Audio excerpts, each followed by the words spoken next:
ligament called the coracohumeral ligament that runs from the coracoid to the humeral head. And in that injury, it's the same as when someone steps on something and they roll their ankle.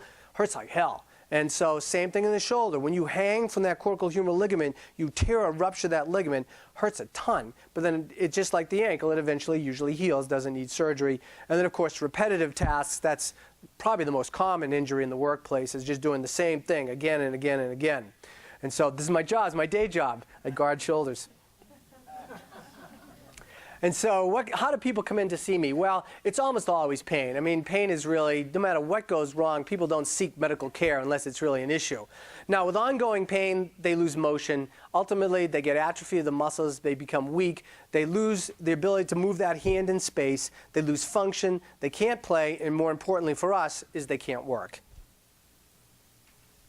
And so this is just what goes wrong in the shoulder, just to give you an idea of what runs through my head and what it looks like, because a picture's worth a million words here. So if you can see what that is, you'll understand when it comes across your desk what it means and what you have to do something about.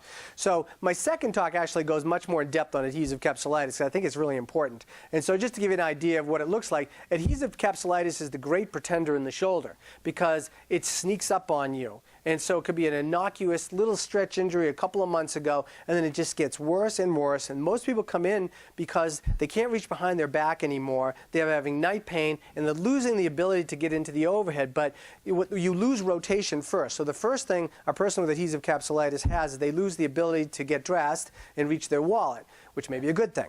But as they lose the ability to reach up the front, then they can't work. Now, they can cheat for a long time by using their back and all that, but it's really the shoulder loses motion in that range. And so this is what it looks like if you do it arthroscopically. That nice, beautiful, nice white capsule you just saw, it's all covered by this inflammatory tissue. All the layers scar to each other, and so it can get thicker and thicker. And so it really becomes an issue, and it's hard to treat.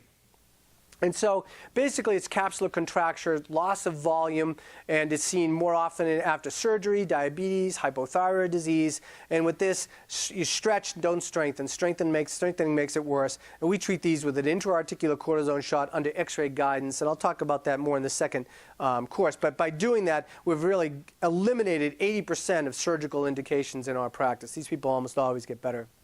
So AC joint problems. Same thing that I talked about earlier about partial cuff tears. If you're active in this room, you've got an AC joint, you've got arthritis to your AC joint.